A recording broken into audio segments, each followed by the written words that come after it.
This meeting is being recorded.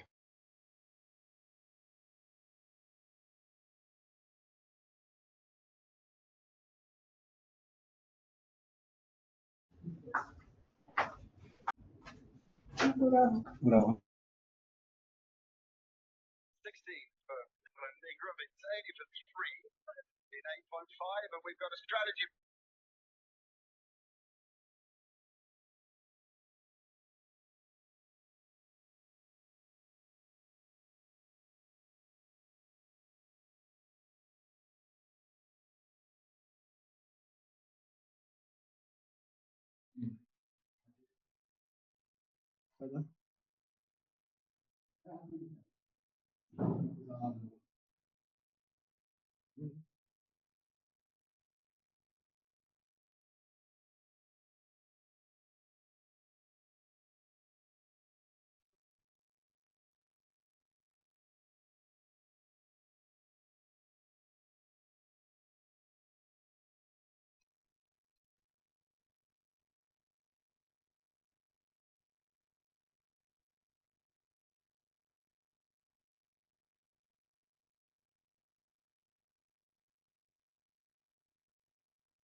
ስምህን አንግቤ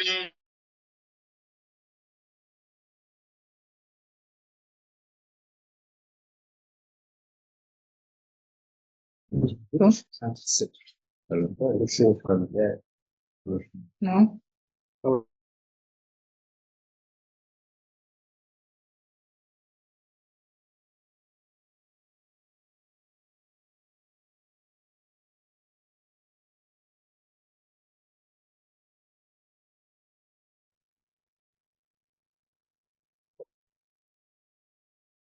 Hello.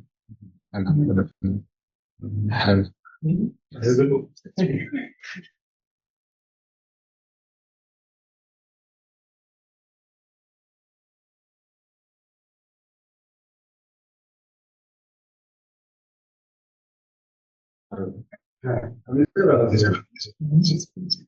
Okay, good.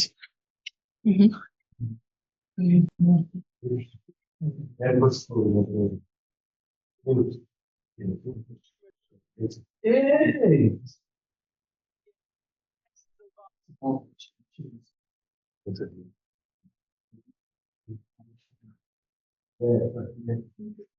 Maria, sim, também não eu. Não há maneira, não há nada.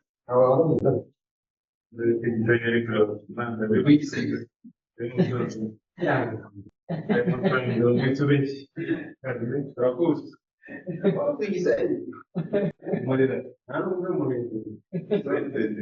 Thank you. Oh, how many people do you have online? 16. 26. 26. Online? So now Everyone is online. you think we can start? Yeah. So thank you. You're on the microphone. Yes. I'm Emmanuel Nshimyumuremyi, MFM consultant at CHUK. So it is my pleasure to present on Placenta Accreta Spectrum disorder. So as you saw on my first slide, so nowadays in modern obstetrics, so we start from screening in order to improve maternal and neonatal health. Because you know that many diseases that can arise during the pregnancy are caused by the pregnancy. Even the placenta can get two main conditions. As you know, preeclampsia and gestational diabetes. Even today, we are going to speak on placenta accreta spectrum disorder, where we have abnormal adherence or abnormal invasion of placental villi into the biometrium. And we know that Placenta Accreta Spectrum disorder can lead to maternal morbidity and mortality. Next. On my machine. So my outline will go centering on the embryology risk factor. Among the independent risk factor of past, we know that cesarean delivery is among the most common risk factor of past. So we will see the trend of cesarean delivery in Rwanda and how do we do screening before delivery, because you know, if we have Placenta Accreta Spectrum disorder, I need Accreta or Accreta intrapartum. It is a mess, so we want to avoid that in the field. So, and then we see how we can do the management during delivery. Next. So, as from the fertilization, we know that during the conception, the sperm will fused with the egg, and then they will form by stage will form the morula. Morula, it is like a clump of cells. And at the end, the morula cells will split into two. We have the embryoblast and the cytostrophoblast. And the cytostrophoblast will differentiate into the cytostrophoblast and the syncytiotrophoblasm. The syncytiotrophoblasm is the one that invade normally it should not invade the myometrium, but when we have the Placenta Accreta Spectrum disorder, because of like uterine surgeries, because we have the defect in the myometrium, the syncytiotrophoblasm can invade the myometrium and it can reach to the cells. And when we are delivering the woman, we can have the problem. That's why we need to understand first the embryology of the placenta. So next. So that's what I was saying, that the placenta arises from cytotrophoblast and syncytiotrophoblasm that invade the uterine wall, and then we have the maternal supply to the placenta. Next. And as we know that we can, when you are scanning, we are going to see that when you are scanning the placenta, you can see anechoic areas inside the placenta. They can be benign. If you have like legs, those are the benign lesions. So we are going to see how you can distinguish with what we call the lacuna. Lacuna, it is when you have a severe invasion to the myometrium, and then instead of the spiral arteries are supplying the placenta, you have like the radial artery that are supplying the placenta, and when you are requiring the woman, and the placenta will not be detached from the uterine. So next. So you can see that you will click on my slide. Those are the normal placenta. You can see those are the anechoic areas where you see the color, the red color. When you are compressing, you can see that those legs are compressible.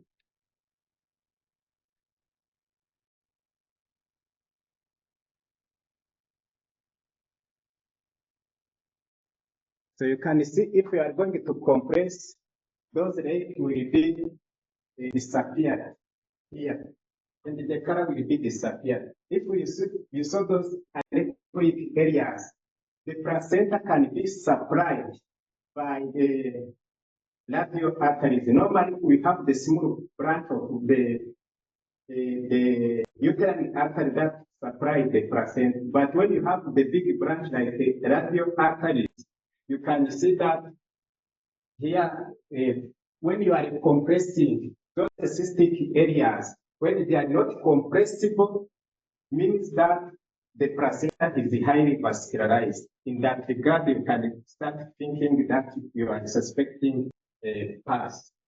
What do you mean by compressible? So when you push the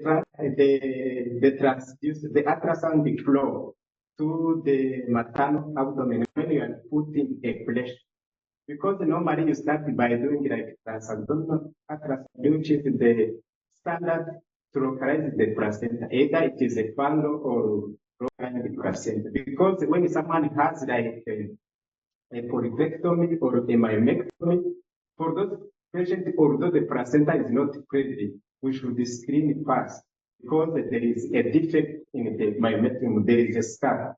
In that regard, if we saw that there is anechoic areas, you should be put a pressure on the maternal abdomen. If those cystic areas are compressible, means that they are benign. If they are not compressible, means that there is a high pressure of blood inside. You can start thinking that there is a pulse. Next.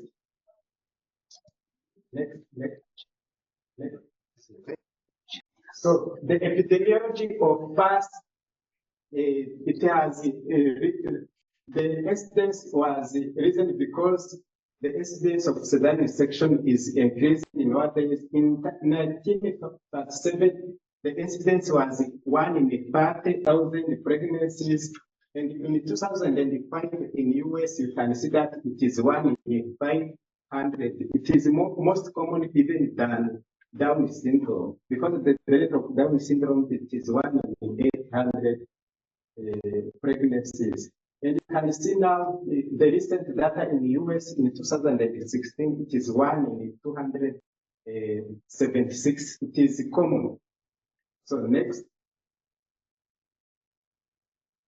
So you know that in Placenta Accreta Spectrum disorders, you have two entities. You can have abnormal adherence of placenta villi into the myometrium. They are not invading the myometrium, they are adherent. So when you have increta, it is when the myometrium is invaded by the placenta villi. For the placenta accreta, when they pass through and they can reach the bladder or even the uterine cells. So accreta is more prevalent than other types of accreta because in 2/3 of the cases we found that there is accreta. That's why we say it is spectrum. When we are saying it is a spectrum, it means that it is not a binary condition. Meaning that if you have like a white light, if you, that white light you didn't do like an experiment, you pass through the prism, you see like a rainbow. You can say that if there is no light, there is a black, but the placenta is not like that. It is a spectrum where you can have like adherence or invasion, even when you are delivering the woman. Because for us, without even cutting the uterus, after opening the abdomen, you can see by inspecting the lower segment if it is vascularized and someone has like previous, you can say that there is a risk of placenta previa, and then you can do the hysterectomy above those vascularization by avoiding too much breathing. So next. So the risk factor, as I said, the first one is the intrauterine procedures like curettage, like myomectomy, like cesarean delivery, and placenta previa age. And in this era, we know that we have assisted reproductive technology. If someone has like IVF, that woman is among those who has she's at higher risk for accreta. So you should screen for Placenta Accreta Spectrum disorder. So next. So the rate, you can see that if you have the cesarean section, you can see that by those data, the rate of Placenta Accreta Spectrum disorder increase. But when you add the previa, it is an independent risk factor for Placenta Accreta Spectrum disorder. So it is mandatory. So that's why maybe when we are going to design protocol, we will, because now you know that nowadays in Rwanda, midwives are doing scan at the head. If someone has a previa there, they should be referring that woman at the district hospital. If that woman has a scar, we are planning that all of those women should go to the MFM health center to do the screening of PAN, and then we can do staging. Those that we see that they can be delivered at the district hospital where there is a gynecologist and they can have the access of blood. We counter them and they can be delivered there. Because the reason why I'm saying that last month I was at the same. So we saw a woman who has 2 times uterine scan and she has pregnant. When we were screening the woman, she was in stage 1. There was like adherence, and you say that there is no need to transfer at CHUK because they can access the blood product, and there is someone who can do hysterectomy.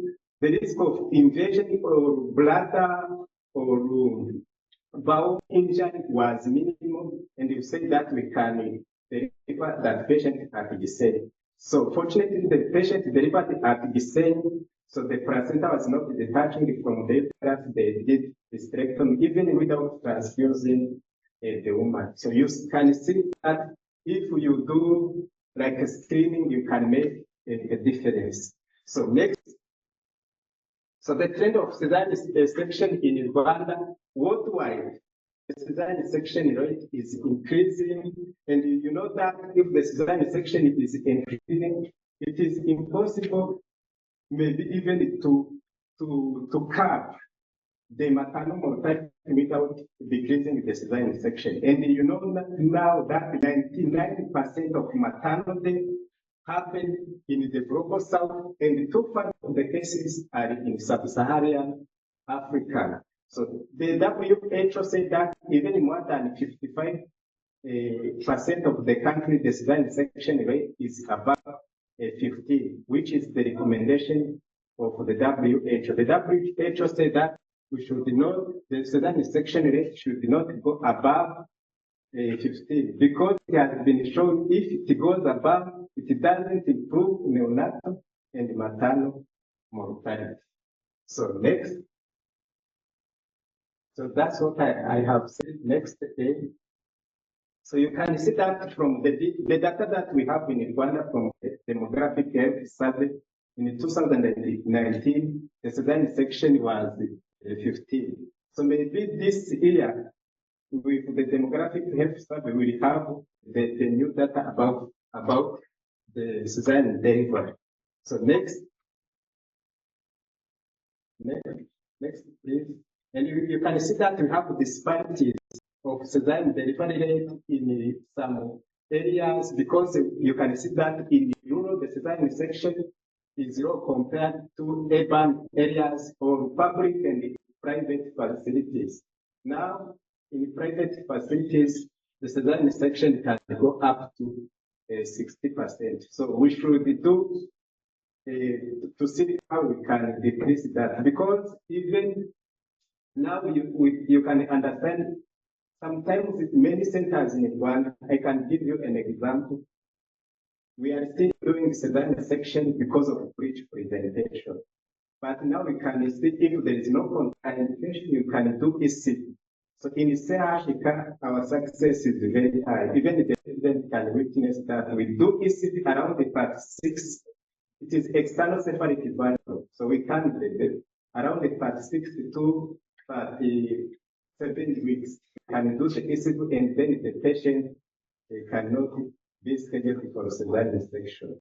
So in that area, we can improve that. So we are training the residents to do that. Whenever they repeat at the district hospital, they can establish at new practice in order to reduce cesarean section rate. Next. So why we care on PASS? We care on PASS because it carries morbidity and mortality to pregnant women. So we should screen that, and then we should have a plan of delivery. So next.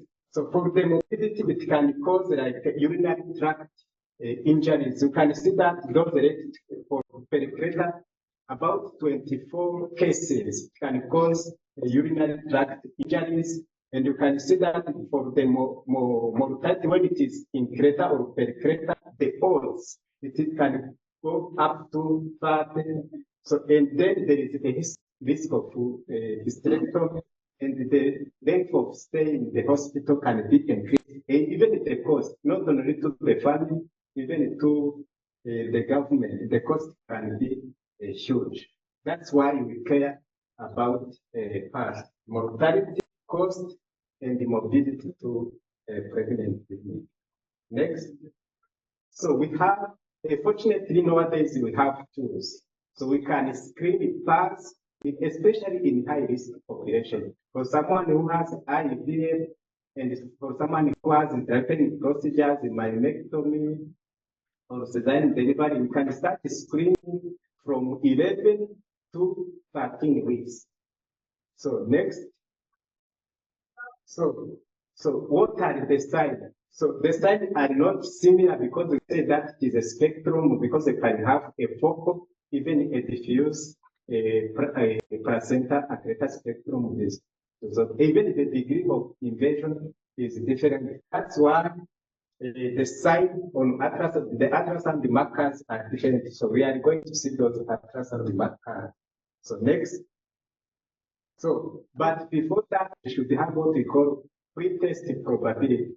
Normally in fetal medicine, what we do, for instance, if the woman is pregnant, is coming for antenatal care, I'm screening for Down syndrome, I should ask what is the pre-test probability?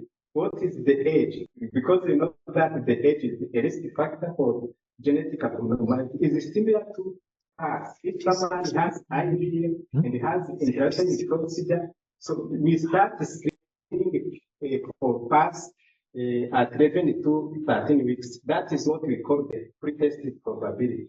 And then, as I said, that is a spectrum, not a binary condition. And then the finding when you are operating, they are not the same. Next.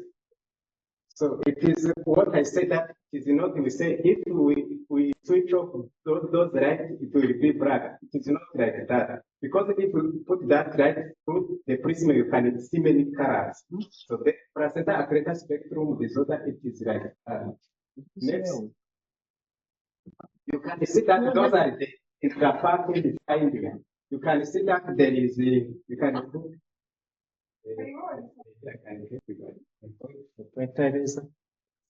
yeah, the online participant can see. You can see the placental bulge. Go back, go back. Put down. Yeah. That is the placental bulge here, meaning that this is the placenta. Because it has invaded the myometrium, it is like pushing the cells. When you saw that, we don't cut through it, because when you cut through it, you cause a mess. There will be a huge bleeding. And you can see that here there is like a placenta also protruding through the myometrium, and down, that is also the placental bulge. And here you can see that there is many vessels around the lower uterine segment. When we saw those signs, they are even indicative that we have placenta intrapartum, because the figure now has decided that when we are operating, we should stage a PAS, because we do that to see that if what we make the diagnosis before delivery is correlated with intrapartum, even for the anapart, to standardize the ultrasound markers to see whether there is a correlation in what we see. So next, that's why even we say that it's a pass. So next, so you can see that when you screen at 11 to 13 weeks, we should see if those anechoic areas I showed you inside the placenta, if you see that they are raccoon, it means that the sensitivity even can go to up to 100 for accreta. You can see if the vessel here, we do see what is the additional vessel. If the myometrium thickness at the scar is thinning, is vanishing below 1 millimeter, it is indicative that the placenta has invaded the myometrium. You can even see that if there is more the bladder line, if it is interrupted, when you have at least 3 markers, you can say that in more than 100% you have accreta. Normally, if we have seen it here in our practice in Rwanda, I saw 2 cases. In the first trimester, we cancelled those women. Normally, we cancel them for termination of pregnancy. We gave the option that if they agree, we can give them the Obstetrics, or we can do like under ultrasound guidance, you can do cases. But we have the one case, the patient refused termination, and she was referred, even if she died intrapartum, where there was anything, obstetrician oncologist, you can see those conditions you have, they are bad. So, the first trimester, we are able to diagnose that. We will see how we can diagnose that next. So you can see that from those images, when you do like a mid-sagittal plane of the uterus, you can see that from the first image on the right, you can see that the gestational sac is eccentric near to the balance. That is the normal implantation. But when you go on the second image, you can see that near to the internal os of the cervix, because that is the cervix. The internal os is here. You can see that the gestational sac is here in the sac, is embedded in the scalp of the uterus. That is what we call Caesarean scalp ectopic pregnancy. It is a precursor for Placenta Accreta Spectrum. So when we saw that in 100% repeated. So we counsel the woman that it's better that we terminate the pregnancy. You can see even for the last images how the gestational sac is near to the internals of the cervix and it is embedded in the scalp. For those patients, needs to be referred and then you can do appropriate counseling. So next. So as I said, the placenta screening in high-risk women will start from 11 weeks. If you saw those ultrasound markers, you can refer those patients to the tertiary hospital where they can do the counseling after examining them. So next. So those are the ultrasound markers in the second and the third trimester. Because in the first trimester, you can see that the sac is it has a normal implantation. But when we continue screening in the second and the third trimester, normally you can see this placenta is homogeneous, echogenic. There is no anechoic areas inside. So behind the placenta, there is a hypoechoic line that separates the placenta and the uterine wall. So that black line, we should map it from the upper edge of the placenta to the lower edge of the placenta to say that the placenta is not invading the myometrium. So the third line, this is the one in the middle. This is the myometrium. You can see that the myometrium is uniform and it is not thin. If you saw those 4 lines, the uterine wall, the placenta space, and the homogeneous placenta without anechoic areas, you say that there is no accreta. You rule out the accreta. You can see that image, the image in the middle, it is also normal because you can see the placenta no anechoic areas, the uterine wall, the bladder line. The bladder line, that is the hypoechoic line. It is not interrupted. So meaning that there is no cirrhosis. For the last images, you can see that the uterine wall is distorted, and you can see that there is some anechoic areas inside. Those anechoic areas inside, those are the lacuna. So meaning that the placenta has a large feeding vessel, and you can see that the myometrium is destroyed. That's why the placenta is bulging out, meaning that that is a sign of invasion. So next, and those are the intrapartum findings. You can see that black area, meaning that is the placenta has invaded the myometrium, is bulging through the cells. Even the image down, you can see those ultrasound markers. We have the intrapartum. It is a similar patient. You can see how they are correlating. Next, and you can see here, we have also the uterine wall is distorted. It is bulging into the urinary bladder cavity. That is also a sign of placenta accreta spectrum disorder. And you can see here no more the myometrium. The myometrium is here, is seen, but here it is thinly received like the bladder line. So meaning that it is a sign of invasion. You can see intrapartum, finding it is the similar patient. You can see how the placenta is invading the lower segment, even the round ligament. You can see how it is pushing the round ligament. So in that regard, it is where we need the other onco GYN where they can do, because if you are cutting the ovarian artery, we are going to cut the uterine arteries. If the placenta has invaded the uterine arteries, so the tissue is friable, so the uterine artery can be dragged in that regard. So you cannot control the delivery. So we need the clinic and the other OB/GYN approaches where they can do like retroperitoneal space, and they can irrigate the uterine artery from the internal area. Otherwise, you cannot control the breathing. So next, please. So, and you have to be, there is a caveat here. So you can see that here there is a smooth placenta bulge. So if we see there is a smooth placenta bulge, and you can see that there is no other ultrasound markers of pus, there is no lacuna.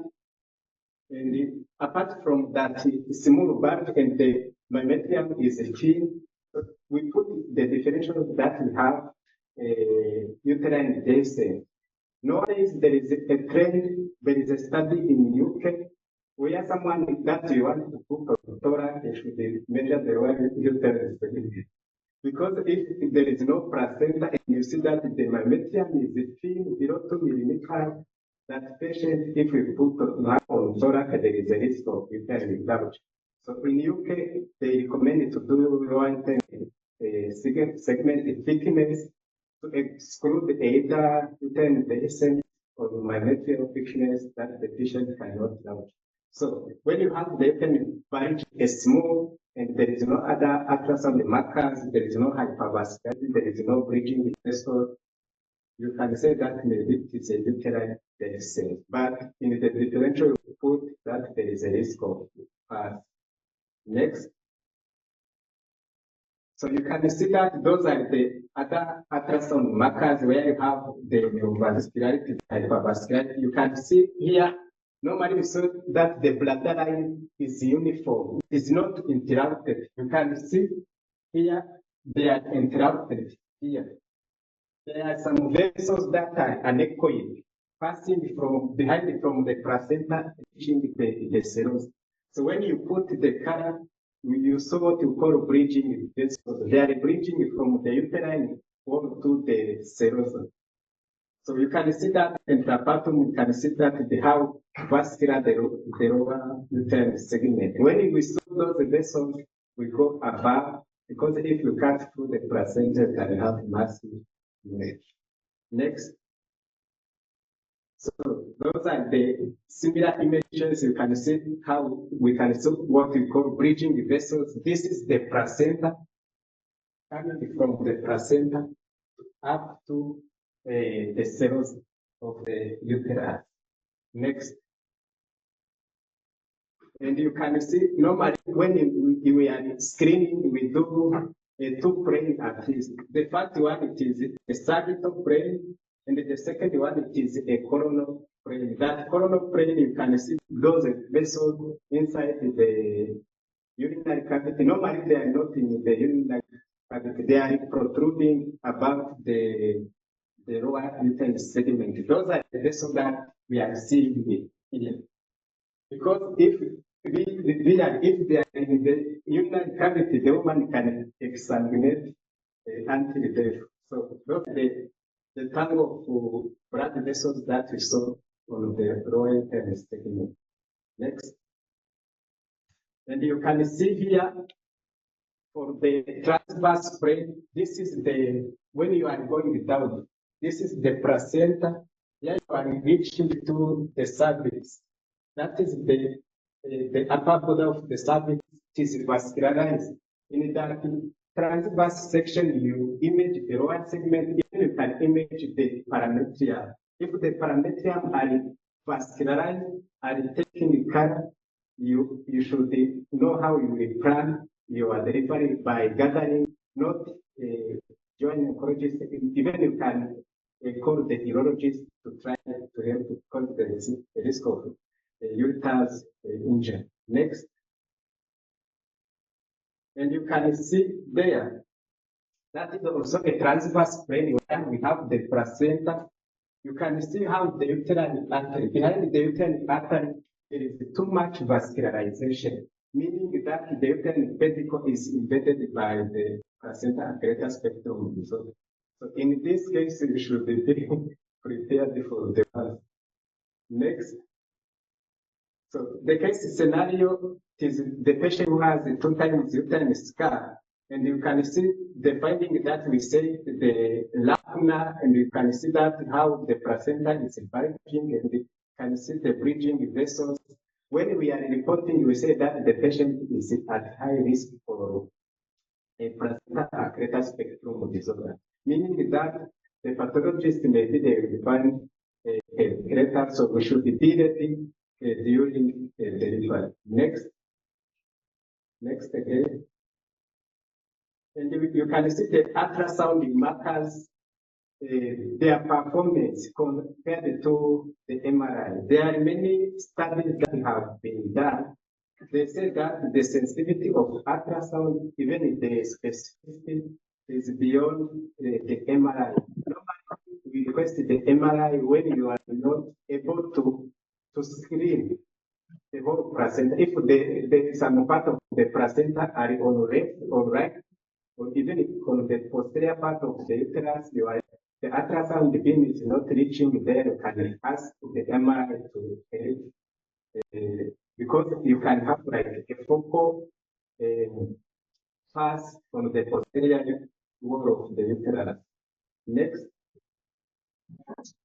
And then the aim of prenatal ultrasound, it is to have the diagnosis and to have the plan for the delivery, and then to standardize the marker, to do the staging, and then you can build a multidisciplinary team here where you invite not only the OB/GYN oncologist, if you see that the pass is infecting the nearby organs, urologists, even anesthesiologists, and even to notify the blood bank. Because if, for instance, at CHUK, sometimes we have the patient that we are admitting or at that level hospital, we book at the blood cell, by booking other packet blood cells like FFPs and platelets. At least you book red blood cells in case that the patient has liver, you have the blood in your cell. So that's why we do screening and diagnosis. It is to plan to minimize morbidity and protect of the patient. You can see normally when we are screening, if we saw that the woman is having a pass, we do staging by seeing the ultrasound markers. If there is no ultrasound markers is suggestive of pass, we say that this pass is if there is a pass grade 1, at least you see at least the 2 sides. If you see like at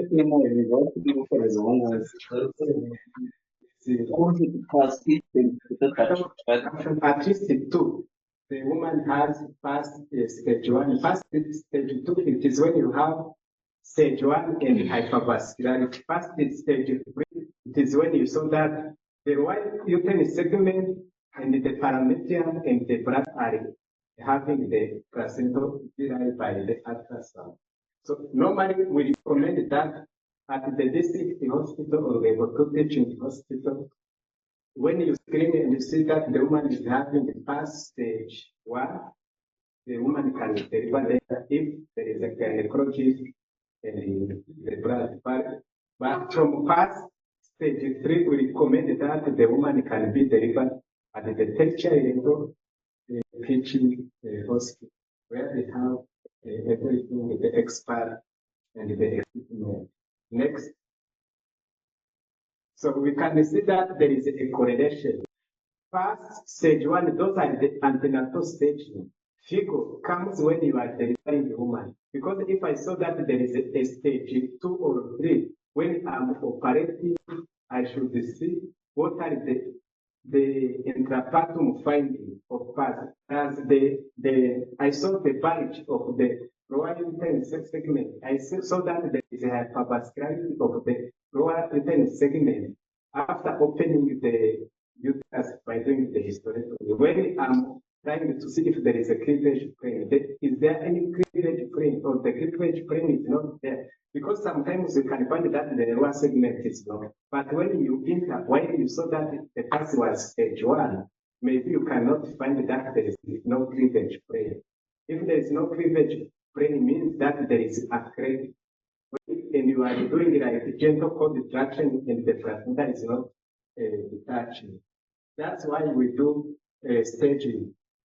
If you see the pus goes to grade 1, pus stage 2 goes to grade 2, it is like inflator.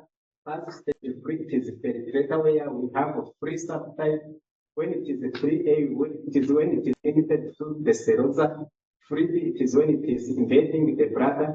And then pus stage 3C, it is when it is beyond the pelvic ring, when it can go even to the bowel. Next.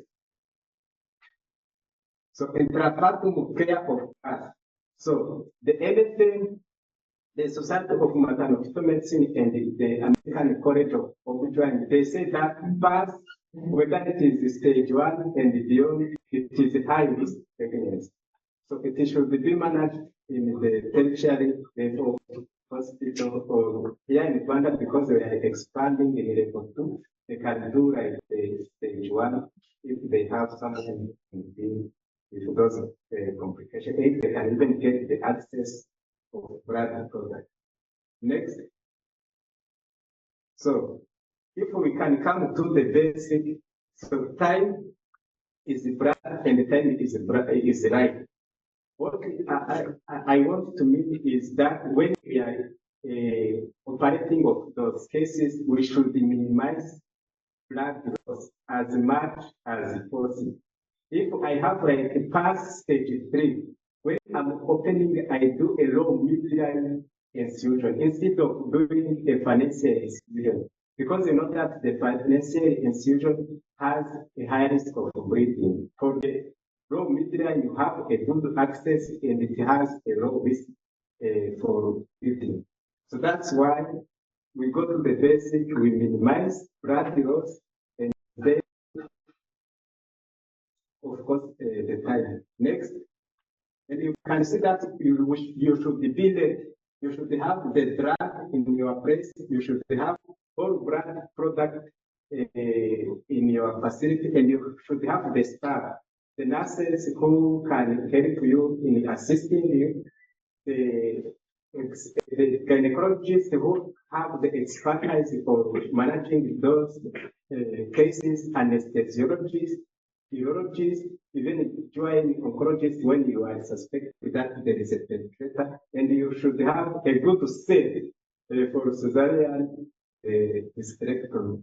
So next, and normally the management there is 3 options, but in Rwanda we are still having one. There is what we call conservative management, and there is a uterine sparing procedure in the cesarean hysterectomy. In France nowadays, they are not doing hysterectomy for someone who has placenta, even for someone who has a penetrator, or if someone has like penetrator is wishing for having child, is still young, you know that we are doing cesarean at the younger age of the women, because sometimes we saw penetrator for someone who has even 1 or 2 kids. So in France, they do conservative management. What they do, they open the abdomen and they do the hysterectomy at the fundus, the vertical hysterectomy at the fundus.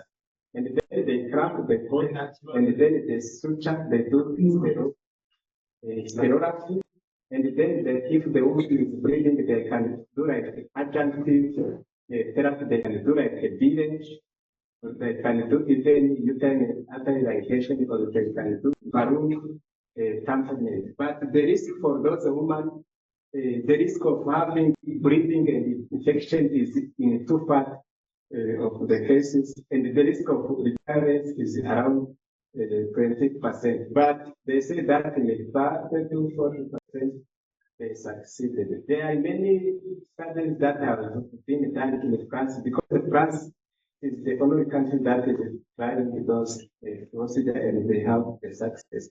And if you see that when you are scanning, it is a small area that is having the invasion. It means that you have a focal Placenta Accreta Spectrum disorders. In that regard, when you are doing the surgery, and you see that there is not too much vascularization of the lower segment, you can cut that part, have the invasion, and then you can suture. That we call uterine sparing surgical technique. But when you see that there is extensive invasion, you can do cesarean section. That's what we do here in Rwanda. It is a definitive surgery, but has side effect for morbidity and the risk of bleeding, of course. But that's what we do to have the definitive therapy. For those that they do a conservative treatment, they follow the woman until 6 months. You know that the placenta is no longer there, but sometimes they go back in 50% of the case. Next. As we have said, we try to avoid this.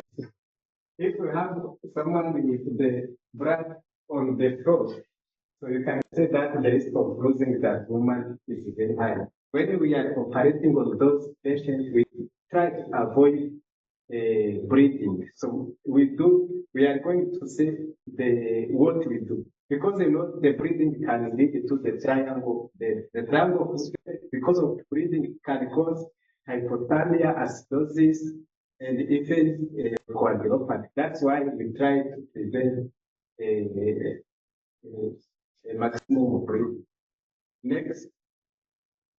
So the surgical technique that we use, especially in past grade, I didn't talk to past stage 1 because it is the second that we use.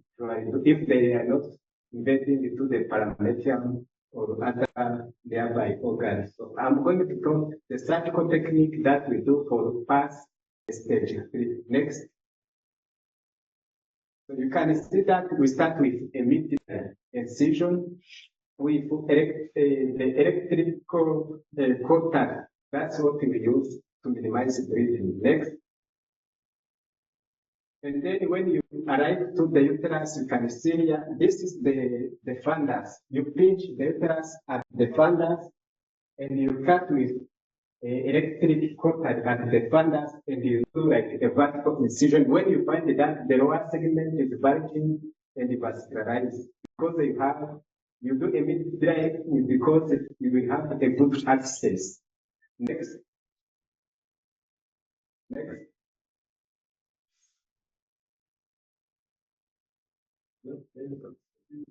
Okay. You can see that we did experimentally, that is the amniotic membrane, and then after the removal of the baby, you can cramp the cord. If you want to do a conservative management, you can do steroid. If you don't want to cramp the cord, you can go to hysterectomy. They say that if you do that process from doing a midline incision and cutting at the fundus of the uterus, you can prevent 300 cysts of loss of blood if you do those techniques. So you can see that the surgical field is dry till now. Next.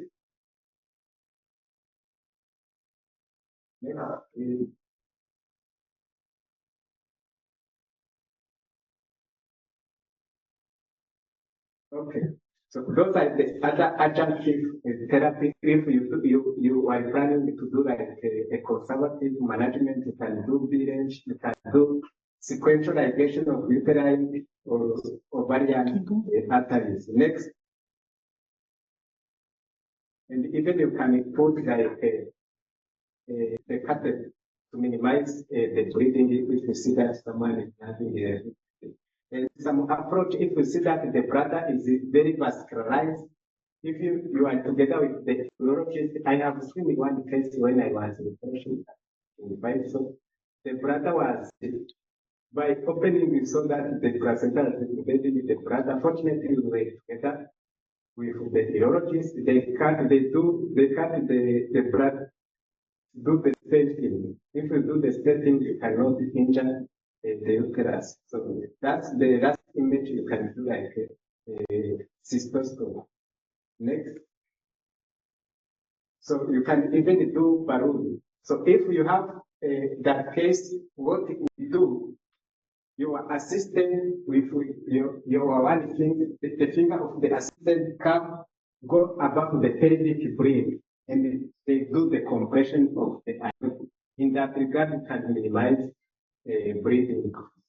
In some countries where they have the balloon, they can put the balloon inside the uterus.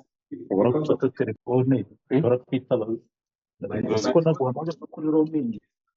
pressure or the iota, if you see that someone is breathing, and you can minimize the breathing. Because you have said it from the basic, you should minimize the breathing. Next. So the ultimate goal is to have a safe woman and a safe baby. Next. So the recommendation, if we have someone with pass, the Society of Maternal Medicine recommended that if there is no breathing, the patient is stable, we deliver between part 5 to part 6. That's where we do a scheduled cesarean hysterectomy. Because after part 6, they say that the risk of having labor and breathing is high. And before part 5, we minimize the risk of prematurity. And then you should have a blood product. If we want to do like a massive transfusion, you should do by one. That's the recommendation for SMS. Next. And the take-home message for high-risk women, as I said, we should do antenatal care screening. Those who have cesarean delivery, IVF, those all the women, and those who have even intrauterine hysteroscopic procedures, myomectomy. Myomectomy, although the placenta is found, we do the mapping to exclude us.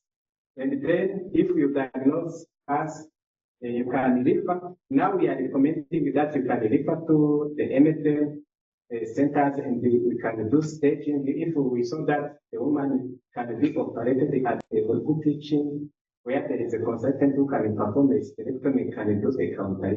If we saw that the woman will require multidisciplinary care, we can remain with the patient. And then we should avoid the primary cesarean section. As we know, because the cesarean section is increasing, past cases will be increasing, and we will be facing a huge change in the health. We can reduce the maternal or mortality morbidity. Next. Next. Thank you.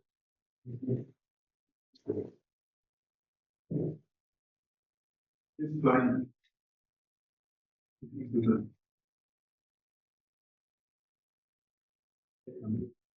To ask questions. So for the people online, feel free to ask questions in the comment chat. No question now, or yes? Don't mind. You have microphone? Yeah, we have a microphone. Okay. There's a question, then it's handing it, and then can take it.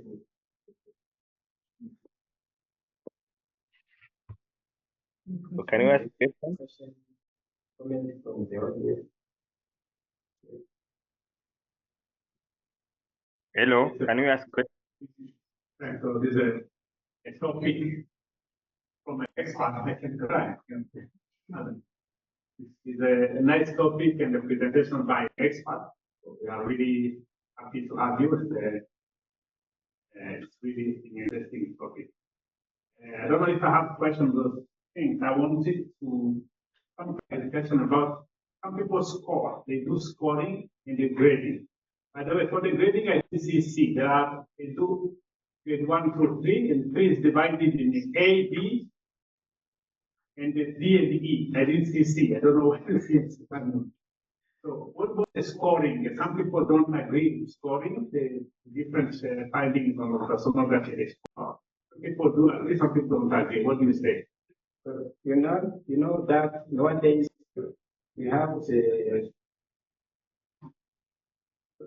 medicine nowadays is concentrated in Northern America and in Europe.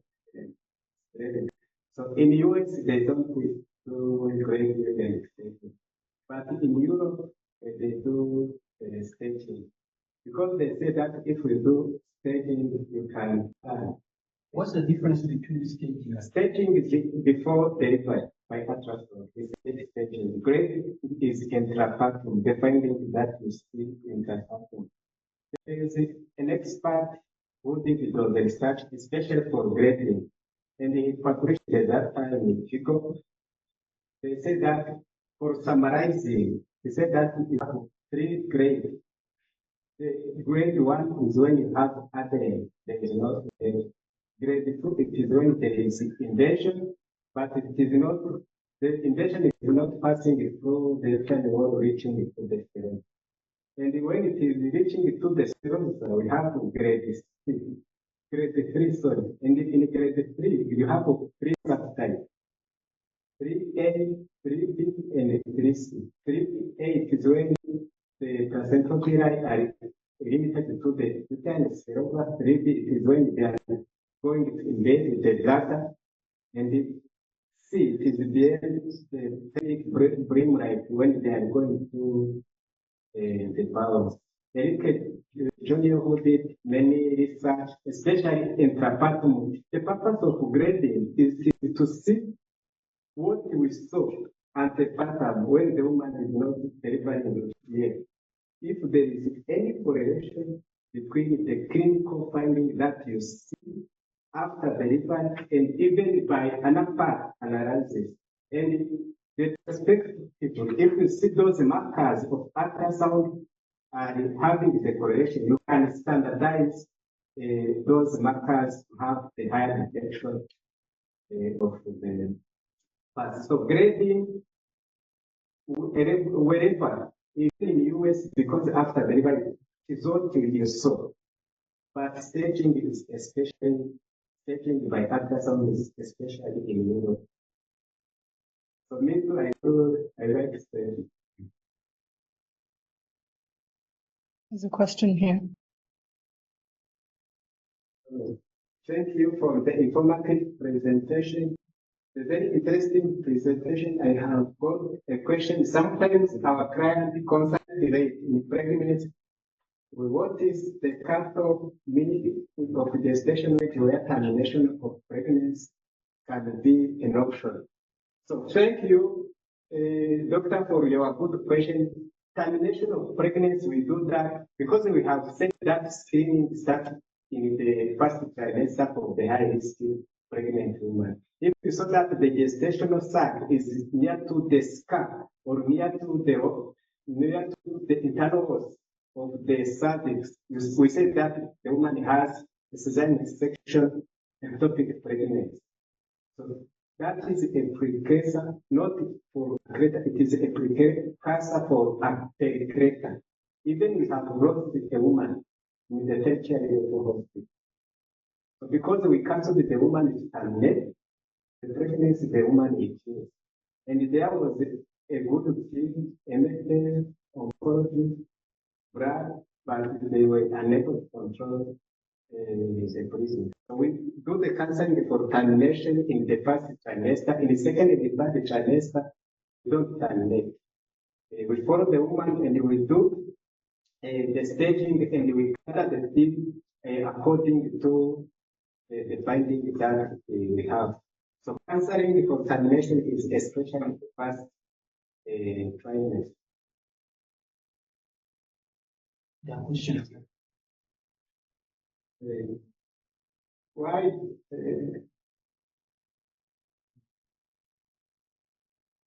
does a history of a price design delivery increase the risk of pass, and how does the number of price design section influence this risk? How does IVF contribute to the development of pass, and what specific aspect of IVF process might increase the risk? Thank you, Doctor, for your good question. So nowadays, the pathophysiology till now it is not known, but there is some hypothesis when you are doing like a surgery on the uterus, you are creating a defect, especially in the myometrium. So the myometrium, in the myometrium, we have the poor healing normally. So when we have the implantation, we have seen that how this trophoblast invade. When they are invading, when they feel that there is a defect through the myometrium, so the placental villi will go there through that defect, and then you have the invasion of the myometrium. So the more you do many scars, the more you create the defect of the myometrium, so that there is that's why even the risk is increased. So IVF, people they don't know why IVF is causing the placenta accreta spectrum disorder. But you know that when there is an egg transfer, they say that maybe they can damage the endometrial tissue. But those are the hypotheses, because IVF is an inherited procedure. That's why there's those hypotheses that IVF has the risk of Placenta Accreta Spectrum disease. And you have seen even here in our setup in Rwanda, IVF case without the scar having a Placenta Accreta Spectrum disease. Even in me, there is a patient that I operated, and then when we were, the last segment was okay. And unfortunately, we saw that when we were delivered, I was called by the doctor when he was trying to do gentle cord retraction. The placenta was not attached. When I arrived there was no cleavage. We tried to touch the placenta, it was not touching the rectomy. So the another part report, they said that there was a placenta. So IVF, before they said that because when they are transferring the egg, that's where the risk comes. But those are the hypotheses. I think that is one of the explanations, but the most common idea is the visualization of the endometrium. So when they do the transplant, then depends how the endometrium is worked. I think you said it when you started your presentation. I was in line. It's about how the invasion of the endometrium, the grading and the state we're talking about. If this visualized endometrium, then the invasion is less. But in IVF, because you have to prepare the eggs, but prepare also the endometrium. So that also is the possibility of making the pass higher in IVF. So since I have the microphone, say that I think first we say we call it a iatrogenic disease 20th century. From the C-section we do, the IVF procedures, and so on and so on. So it's a iatrogenic disease. If you have started the presentation in 1960s, it was 1 in 3,000 years. Now it's very common because we supposed to live. It's like a climate change. So my question is, it's not really a question, is, you know, we have in level 2 teaching hospitals, and we have people who can make a diagnosis. But one thing is making diagnosis, one thing is managing. If I don't have a clinic, I don't have a urologist here, and here I have a problem also, I'll go with private clinic. We can do it. But what about the outcome if you start doing a C-section or whatever in person with suspicion of accredited pass? So the whole idea is to increase the awareness. The same. Once I have suspicion, then I was in front of the clinic, I will just send it to Emmanuel and say, because at least you will have many people to help them. So one thing is suspicion, the other thing is the management. So, thank you. Maybe I will have a talk about it. Thank you. Okay, maybe we can answer those questions. Can you shed more light on criteria for referral and delivery at the tertiary level hospital? So, if somebody has previous scar and has the placenta accreta, so that patient needs to be referred to the NFM centers and then the profound management. Thank you. Any questions?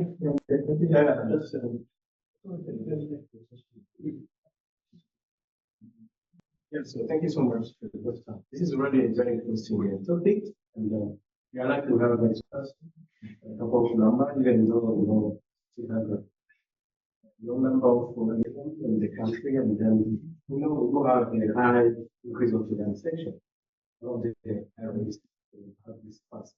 So I'd like to hear from you about your experience. You talk about conservative management for these cases. You have experience. So I want to know how the client involves, how it takes.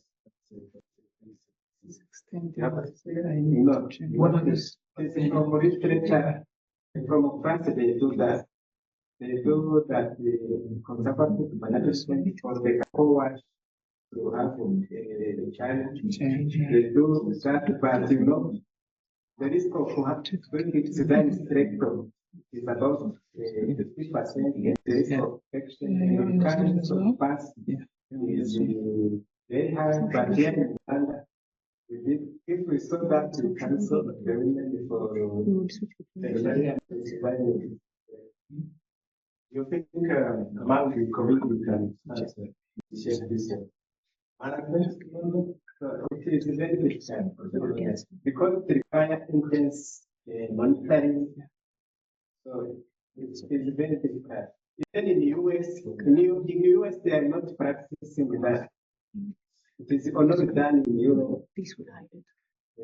Because we don't have large data, maybe like the data in your income countries, I think it is hard. In India, it is also more early hysterectomy, late hysterectomy.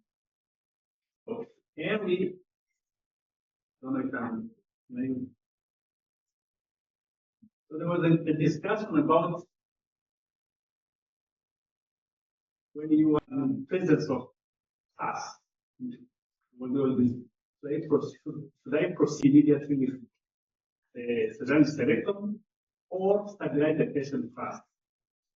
So sometimes when you do a suture, you have not traumatized, the patient is not bleeding. As he said, black is right, the time is right. Sometimes you don't bleed. And you want to recognize now. Should I proceed immediately with hysterectomy, or I can just see it stabilize, make sure that with those vessels, we don't know how they behave. But sometimes you can do hysterectomy after 2 hours. So this is what they do in India. But in France, as I said, in Europe, sometimes they just leave anything. They do these different structures, different structures. And now the problem with our part, and by then the balloon they say, it's very complicated because they put it in the infra area of the aorta, and they need the vascular surgeon together. So when you have all those things, you can imagine what you can do. Secondly, it's about also the timing of delivery. You see this in the Society of Maternal Medicine done at 5, at 4, at 5. People says now at 7, if there is no other thing. So at the time you really need to decide yourself. People say 37, and the people is about everything. ACOP, the Canadian, the RCOG, the higher college, it's all about but people say Yes. So what we do as the even I'm scared about part 7. You know, even in what we have a patient that is whom we are suspecting that even the parameter are involved. Even I imagine after like about the 6 weeks, if the patient reaches the night, so anyway, I'm going home to sleep. I think for that patient. That's why scheduling the early. The Americans they say scheduling the early is just fearing that the labor might start up. So because they say that if you schedule around about 7 weeks, you maximize even your natural outcome. Last question, maybe it's a maybe not question, but I'd love to hear from you. Currently, we have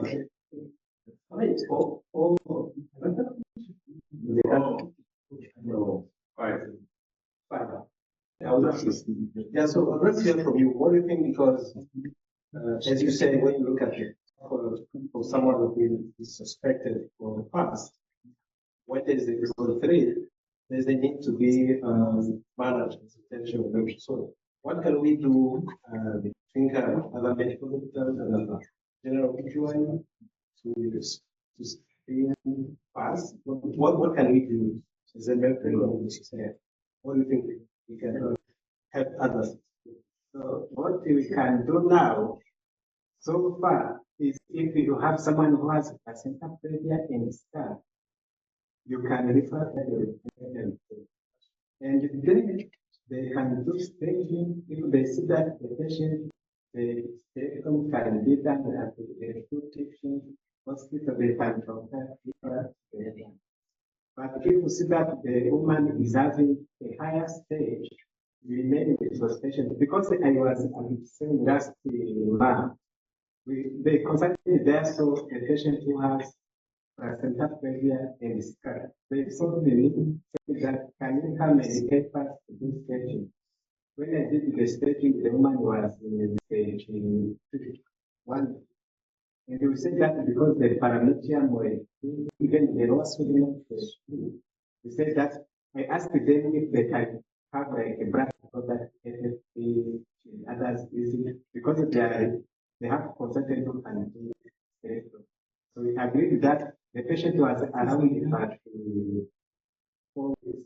So they delivered the woman at 6 weeks. It was expected, and they did hysterectomy. Even they called me that saying that they didn't transfuse the woman because we were communicating. So you can understand even the benefit of staging because in Egypt now, because the cesarean section there in the country is more than 50% in Egypt, but there they have a past clinic stage where if you see past, you refer those patients there, they can do the surgery. But here in Rwanda, because we are not yet there, what we can do is just referring those women to the expert who can do a proper staging, and if they feel that the woman can be referred to the nearest facility where they have expertise in blood, and we can do that.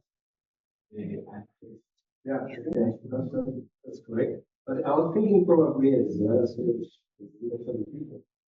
you can develop a kind of small guideline.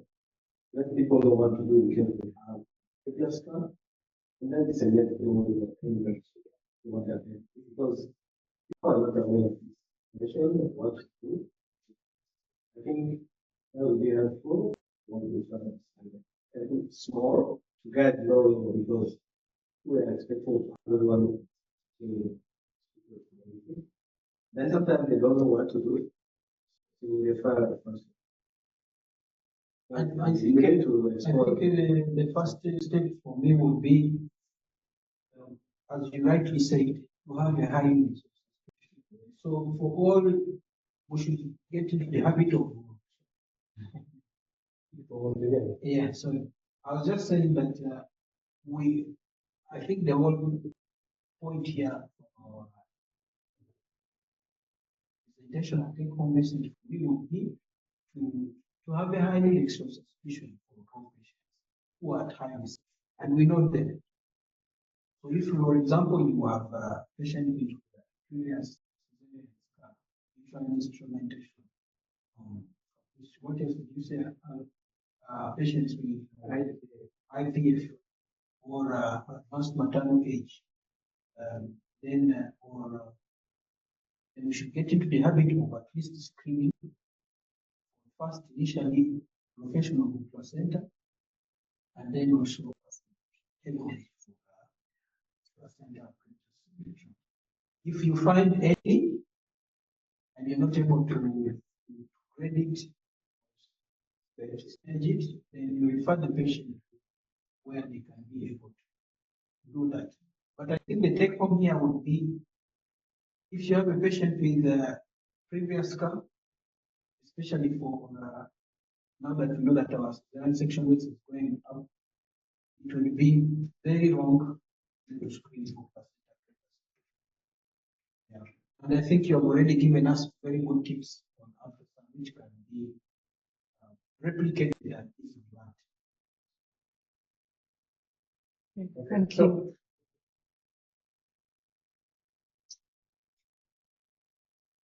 So for those online, I've screen printed the questions, so I will send you them. I will send you guys the question. There's 3 more questions. I will send to you on WhatsApp. No, we've ended, yes. I'm just letting them know that their questions are being shared. But yes, I wanted to present the next presentation by Heza team. They'll be speaking on the utilization of uterine suction, tampon aid. So I'd like to welcome them up. So I can present. It's a team from PGHU, right? Yeah. Thank you. Thank you so much.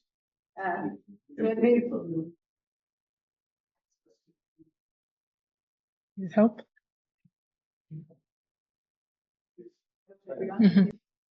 Okay, thank you so much. My name is Safa, and I'm a medical doctor from Ethiopia, and as everyone mentioned, we're from East Africa Biodesign Program at University of Global Equity, and our team name is Inaudiza. Before I start, I would like to thank Dr. Victor in advance for inviting us here and then sharing our what I will describe what we're going to be sharing with you tonight. And it's such a privilege to be here to get your expert opinions on our project and what we're working on. Yeah, so we will be going over transaction index today. Actually, like coming here for the first time in Rwanda for the program, I was kind of impressed how maternal mortality kind of dropped from like 1,000 per 100,000 to like 200 in like 5 years, which is like 7 data points reduction, which is amazing in like 5 years. Because for Ethiopia, I think it's like 800 in 2000. Like in 20 years, it dropped like 600 from 800 to 200. So I would like to salute you for that. But still, it's still a burden, unfortunately, because when we see the US or the UK or those advanced countries, their mortality rates are in 2 digits, like 9, 13 or like 23 or something like that. So it puts us in a very vulnerable place when it comes to safety of our mothers. And PPH still, unfortunately, is the leader in the mortality, contributing in the mortality of mothers. So we're going to entertain some of the current options for PPH management. We're focusing specifically on the refractory atonic PPH. And you've already seen the amazing presentation by Dr. Emmanuel about the other causes of PPH, but we wanted to focus on the treatment for the refractory atonic PPH. So if you're interested in engaging, because this session is like kind of also like low-key a survey, if you would like to engage, you can scan this QR code, which you can also put some questions in.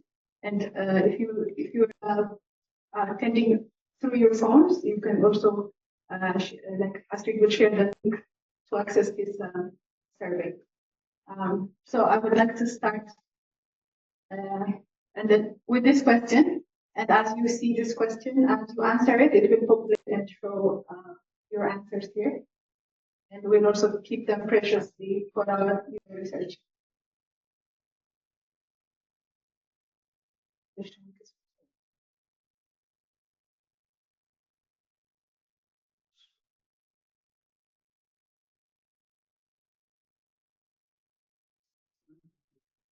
I'll send the link in the group chat right now. Yeah. And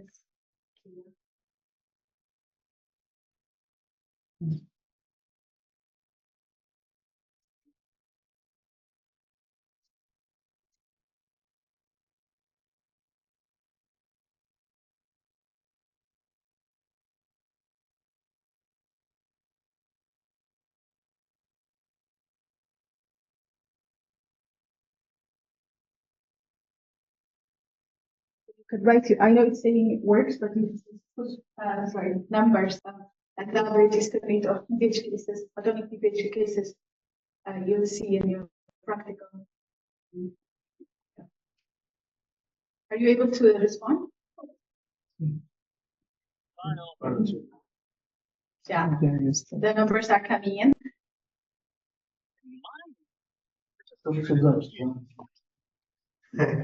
You can go in the group chat. There is a link to the JavaScript. There's a link on the group chat. There is a link on the group chat. Yes.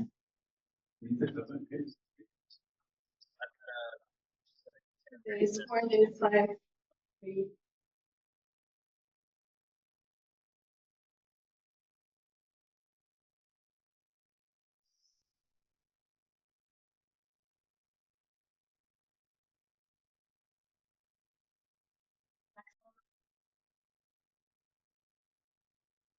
Back to the phone. Yeah. 5 and 4. You can also put your numbers on the comment if you can't access the workshop. Okay, so yeah, so that's pretty interesting. Like every clinician experiences like from 0 to 5 on average on a monthly basis on 20 PPH. So what we did was like had a research on what the management options are for a 20 PPH.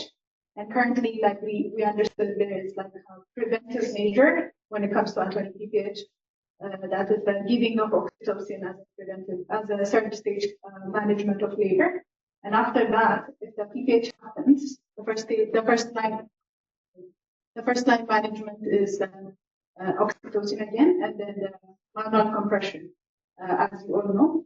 And the second line, we kind of understood there is balloon tamponade, and then the condom tamponade, which is like a modified version for our resource. And these research are heavily based on our things. And then we also figured out there is a suction tamponade, which is when we put it in the efficacy to resource intensiveness matrix like this, these have like lower efficiencies, but they're also less resource requirement. When we say resource, we're talking about the human resource needs, that is the clinical staff, and also the type of institution, the facilities, it's like a health center or district or a referral or like an advanced health facility. So those ones, and also including the cost of the device. So that's what we're considering. And the third line is, and usually what we saw the second line, before I forget, what we saw in the second line is because like, not a lot of clinicians know how to do these things, or the devices are not available. They usually refer them, or if it's a higher facility, they will usually go to like for surgical management, like PH or hysterectomy. And that's if we're lucky to have them need like less than we ask. So that's the third line. And then what we identified from this is there is a clear gap for a solution that's effective and also research conscious. So before we started innovating for this problem, we went ahead and researched on different intrauterine PPH treatment options. And today, what we be focusing on today is the transaction one. So how it works is like how we would understand it is like how it works is it's sucking the uterus inward, allowing the myometrium wall to collapse and contract. So having a physiological management. And what has been studied by the other devices in other countries is that it's fast, which means stopping the bleeding from 3 to 5 minutes. So this have our attention because this looks like a very effective way to treat a refractory PPH, specifically for our setup where we have low clinical skilled professionals everywhere in our health facility, and then our different health facilities that have different level of resources. So we still have to compare what's the difference between having the balloon suction and the balloon tamponade, sorry, and then the suction tamponade. So what we've researched is the transmission and blood loss after the device placement for both devices are the same, but then it's been shown that the suction has a better efficacy of actually treating the problem, which is stopping the contracting the uterus by then stopping the repeats. Next. And then the other paper here, by the way, the little QR codes are the links here. If you want to check all the resources in this PowerPoint, you can find them on the QR that's on the other, like at the top of the slides, but we will also show them at the end of the presentation if you want to check the paper. So this is like a paper that's saying balloon tamponade devices have unclear effect. And this is for the official balloon tamponade devices. And we are unfortunately using the modified condom tamponade, which we still don't know the efficacy of. And few research papers have like claims to have claim to be like having a less effectiveness than the actual mercury balloon on the market. So this is what we found out. Next. And this is a paper. This is a very recent paper. This was published, last year only. This is about the vacuum-induced tamponade efficacy. So this is a very interesting paper in which it drove our innovation from. So this is the vacuum-induced device, which has the potential to which has a rapid effect, and also it's a mechanical intervention, which saves you the resources of an OR, and also that the expertise of clinicians knowing to, or having people to do the surgery for the mothers.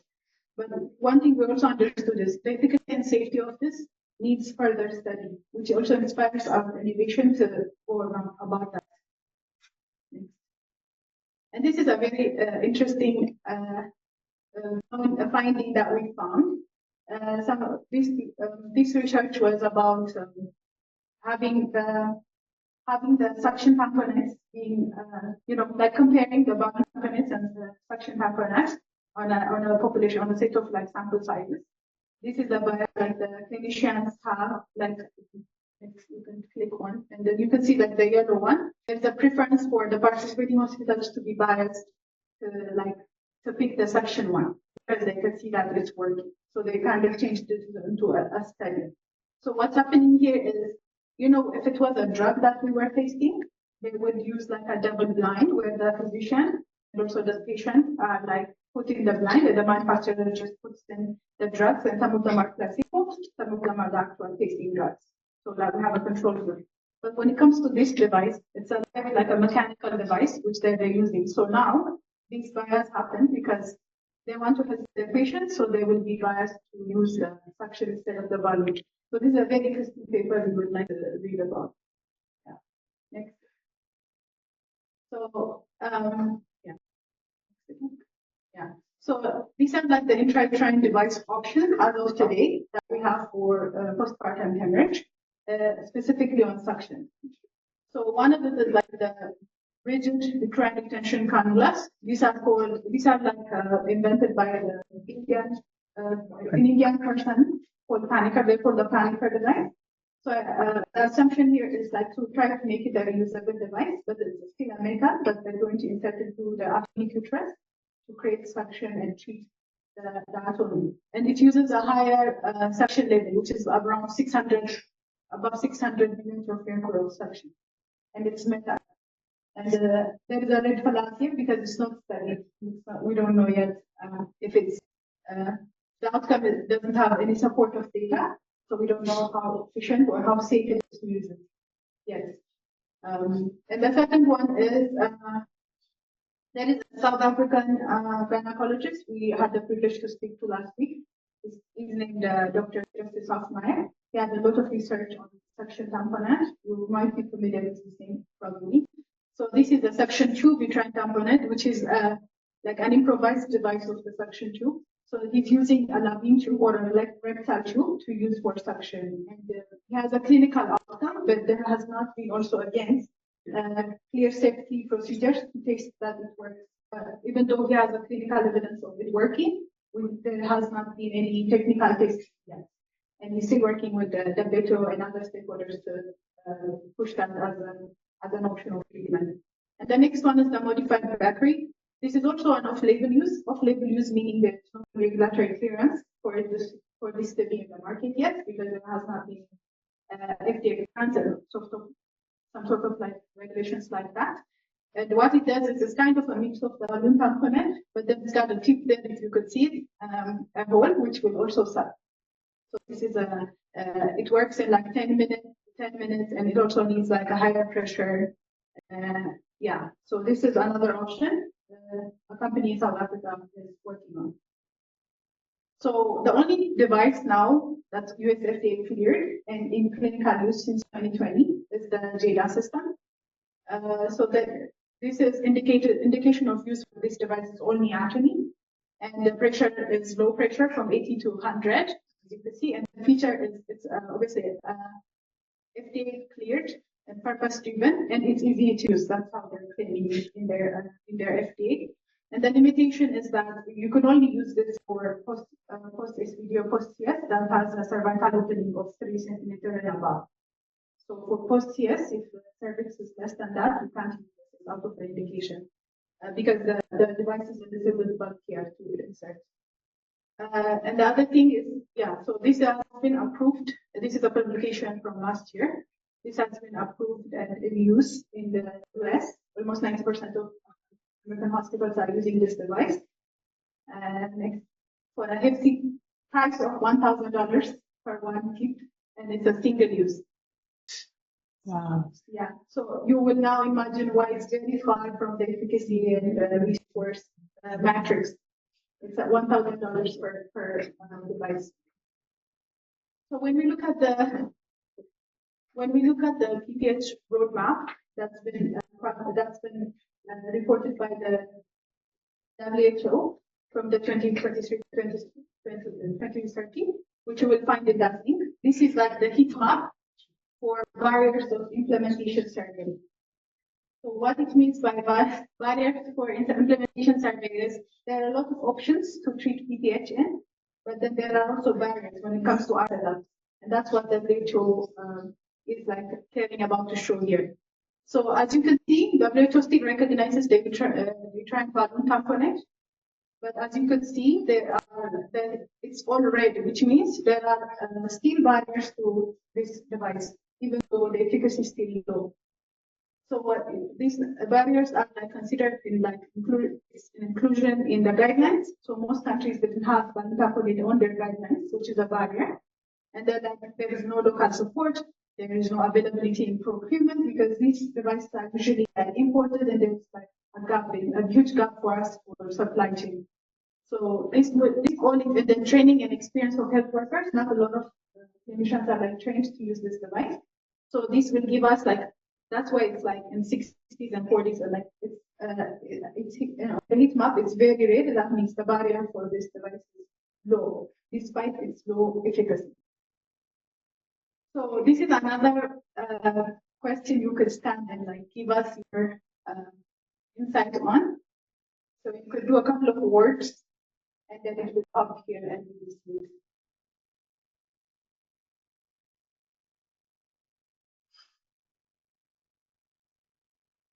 will see.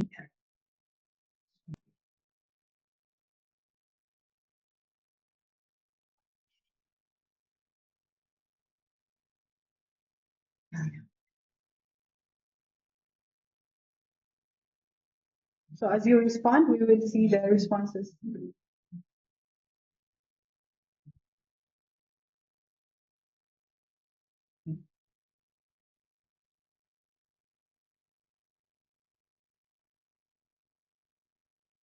Availability, one response.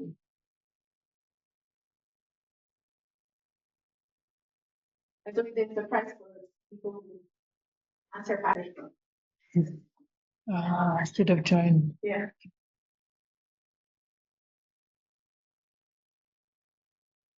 Have more than one answer right here. Available, not good monitoring, this is training, safety.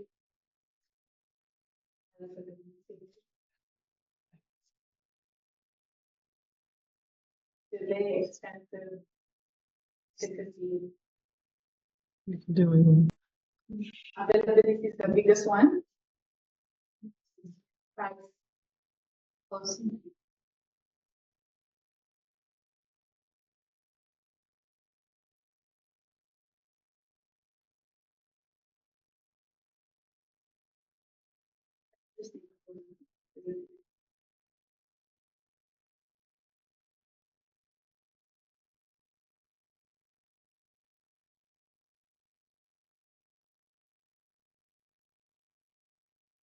So again.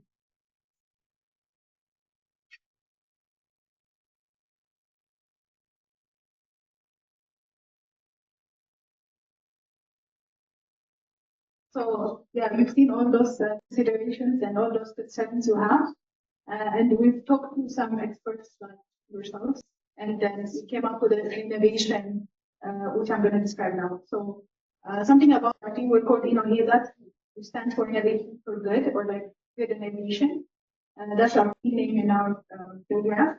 And then by using the then process of need-drivenness, we've considered all your concerns and then try to innovate for specifically our setup. It's a hard job, but still we see the necessity of having an option for our types of business. Next. So our innovation is a single-use intrauterine with a reusable intraocular suction device.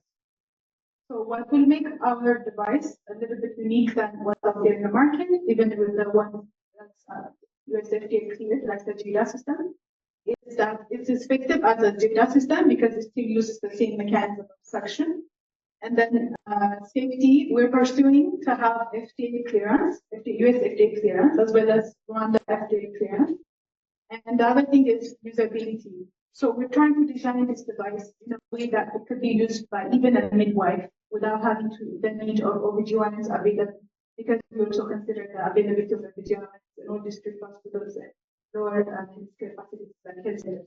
So we're also in the future pursuing for this device to be in the transport system as a mitigation, or like since, or like if the mother is waiting for surgical management, it could be a mitigation device, or like as the mother is being transported from a health center to a higher facility, it could be in the ambulance system. That's what we're pursuing in the future. And the other thing is cost. We talked to the Rwanda medical supply in terms of what's the range of purchase power for this type of devices, and we've explained what we have in mind. And they gave us a couple of range of numbers which we can entertain. So it's definitely not $1,000.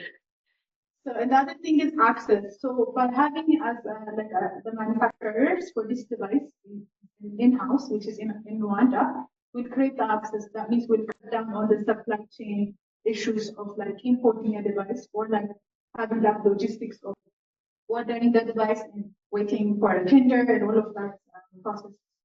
So we're also working together with Rwanda Medical Supply to help us navigate these distribution options, especially for Rwanda, as this is a very good opportunity that is a centralized system here. And the other thing is, what we need to note here is we also are considering the WHO barriers that was mentioning that heat map on the previous slide. We're also considering our innovation considers all that barriers to implementation, and we have the privilege to consider that and to really be in touch with that, because we are local innovators and we already know this problem, and we would know what works or what not works, other than like a person that would come from outside the country and then try to give a solution.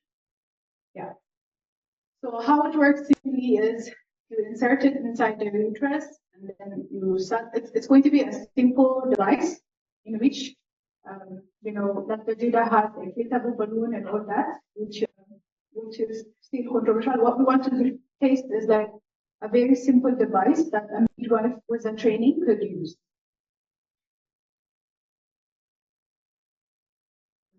So our current status is like our current status is we're on the product development stage right now, and after doing the product stage, after doing the product, we will go to the clearance for regulatory, which means we will apply for the Rwandan FDA for what what needs to be done. Do we need a clinical trial for it to work for our specific device?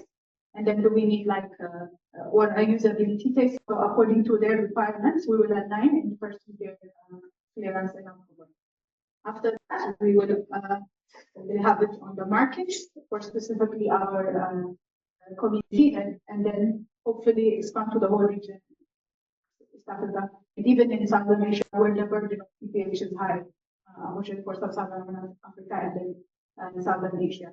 So we invite you to come, like for the in-person attendance.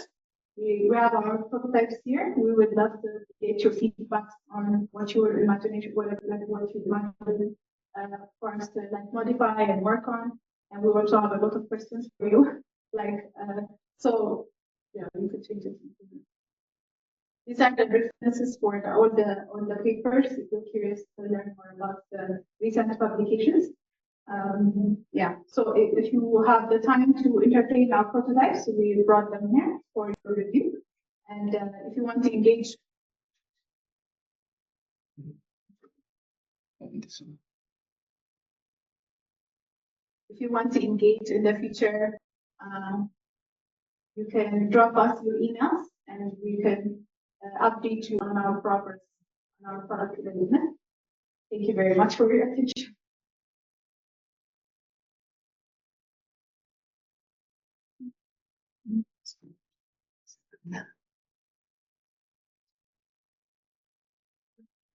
So thank you so much. Yeah, so you have seen that they are trying to innovate a device to not copy page. So they need our but we look at this stuff what actually have. Because we presented this project to different parts of the news, So then they think that the OBGYN also the one who can see this kind of information. Because this is something which very be used for management. So that's why you want the feedback. You just like a feedback to that, you guys will set up for that. Yeah. Maybe you can look at those prototypes and then you give feedback, or you can view them with emails, so they can reach out to you. So that's the purpose of this class. Any more for them? Yes, we invite you to the pattern. So I think the program is similar to today. What I want to say is the second one because getting time sometimes waiting and evening Friday, the time for families or time for private, but you are able to come. I have seen online we have a couple of people have before, really, it's a good number. But remember, we have something here. They have to be physically in the program. So after maybe this session, I would like to invite everybody to something outside. Maybe because of wine and some food. And before that, you can pass there and then see the prototype. If there's any feedback you want to give, thank you so much, everybody. And then remember, we have a Sunday, please. Be there. I've seen a couple of people who are not confirmed yet, but I'll be happy to see everyone. 140 families, roughly 300. Okay, thank you.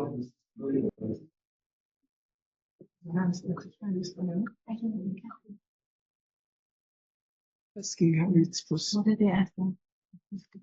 Can read that here on my screen. Please, if anyone hasn't signed the attendances, please come and sign it.